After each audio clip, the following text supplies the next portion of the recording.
Hi, praise the Lord எல்லாருக்கும். இன்றைய வேத வசனம். தேவன் தம்முடைய சாயலாக மனுஷனை சிருஷ்டித்தார், அவனை தேவ சாயலாகவே சிருஷ்டித்தார், ஆணும் பெண்ணுமாக சிருஷ்டித்தார்.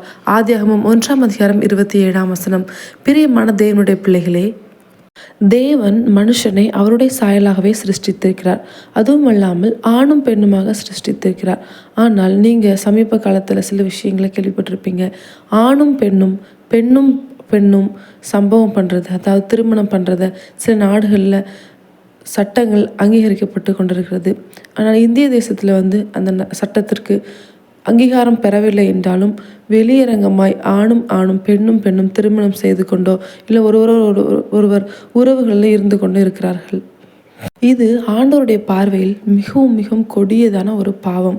ஏனென்றால் சோதம் குமரா பட்டணத்தை அழித்ததற்கு இந்த ஒரு பாவமும் ஒரு காரணம்.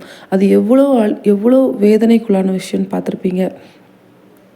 இப்படிப்பட்டதான பாவத்தில் அகப்பட்டவர்கள் உங்களுக்கு யாரேனும் தெரிந்தவர்கள் இருந்தால் கண்டிப்பாக அவங்களுக்கு நீங்கள் எடுத்து சொல்லி ஆண்டவருடைய அன்பை சொல்லி தேவன் ஆணும் பெண்ணுமாக தான் சிருஷ்டித்தார் அப்படின்னு சொல்லுங்கள். தேவனுடைய சாயலாக உருவாக்கப்பட்ட அந்த சரீரத்தை ஒருபோதும் அசுசிப்படுத்தக்கூடாது.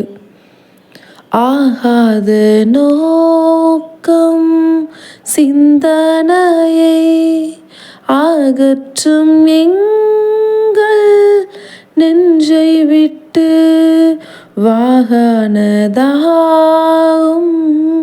மனமெல்லாம். God bless you.